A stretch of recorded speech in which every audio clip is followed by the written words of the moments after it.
स्वर्ग और नरक की कहानी।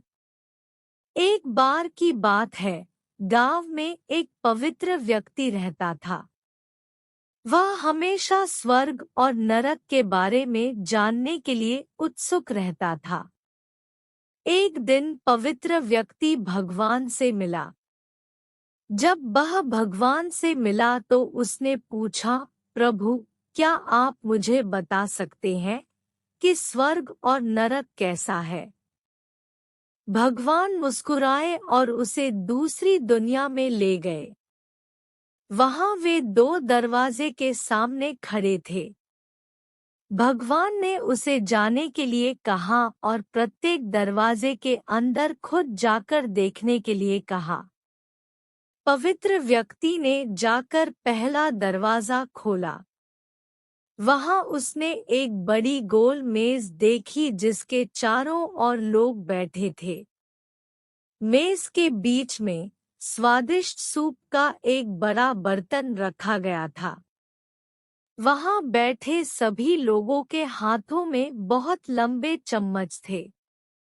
मेज के बीच में स्वादिष्ट सूप के बर्तन तक पहुंचने के लिए चम्मच काफी लंबे थे, लेकिन लंबे चम्मच के कारण भोजन से भरा चम्मच लोग मुंह में नहीं ले पा रहा।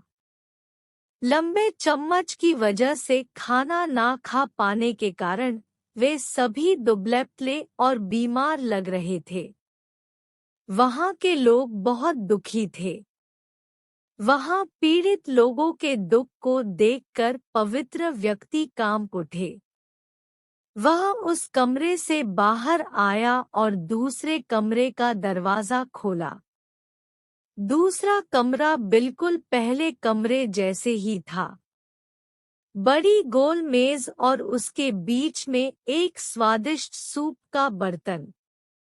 वहां बैठे सभी लोगों के हाथों में लंबे चम्मच था, लेकिन यहाँ के लोग स्वस्थ थे। वे एक दूसरे से बातें कर रहे थे और खाना खा रहे थे।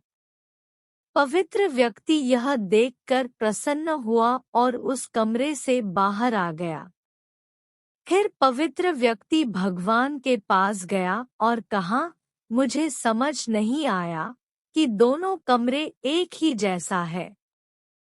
फिर भी एक कमरा दुख से भरा है और दूसरा सुख से भरा है।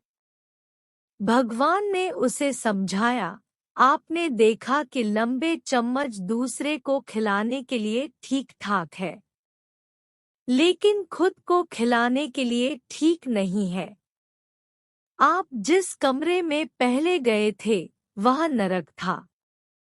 वहां के लोग लालची हैं और केवल अपने बारे में सोचते हैं, दूसरे की मदद नहीं करना चाहते हैं, जिसके कारण वे अपना पेट नहीं भर पा रहे हैं और दुख झेल रहे हैं।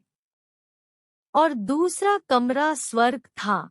यह उन लोगों से भरा है जो एक दूसरे की परवाह करते हैं और प्यार करते हैं। एक दूसरे को उन लंबे चम्मच से खिलाते हैं जिससे वे स्वस्थ और सुखी रहते हैं।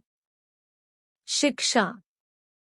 यदि हम एक दूसरे का समर्थन और देखभाल करें, तो हम अपने जीवन को स्वर्ग बना सकते हैं और खुशी से जी सकते हैं।